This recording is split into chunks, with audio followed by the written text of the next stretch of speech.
బాల్కొండ మండల కేంద్రంలో వరి నారుమడిలో సస్యరక్షణ చర్యలు చేపట్టాలని మండల వ్యవసాయ అధికారి మహేందర్ రెడ్డి తెలిపారు. ప్రస్తుతం చలి తీవ్రత అధికంగా ఉండడం మరియు కనిష్ట ఉష్ణోగ్రతలు నమోదవుతున్న సందర్భంగా వరి నారుమడిలో సస్యరక్షణ చర్యలు చేపట్టాలని సందర్భంగా వారు తెలిపారు. ఈ యొక్క పోషకాల ఎదుగుదల కొరకు మనం 19 5 గ్రాములు లీటర్ నీటికి మరియు సూక్ష్మ పోషకాల మిశ్రమాన్ని కలిపి పిచికారీ చేసుకోవాలి.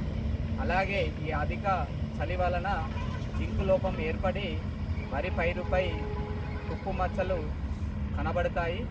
ఈ జింకు లోప నివారణకు నారుమడిలో 2 గ్రాముల జింకు సల్ఫేట్ లీటర్ నీటికి కలిపి పిచికారీ చేసుకోవాలి.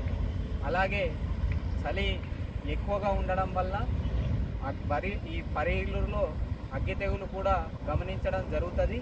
దీని నివారణకు ట్రైసైక్లోజోల్ 0.6 గ్రామ్స్ లీటర్ నీటికి కలిపి పిచికారీ చేసుకోవాలి.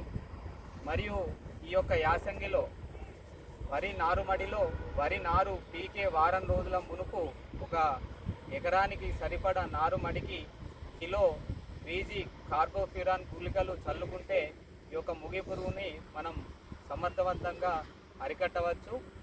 ఈ యాసంగి పైరులో జింకు లోపం ప్రధానంగా ఏర్పడుతుంది కావున వరిలో ఆఖరి దుక్కిలో నారు వేసే వారం రోజుల మునుపు ఎకరానికి 10 నుంచి 20 కిలోల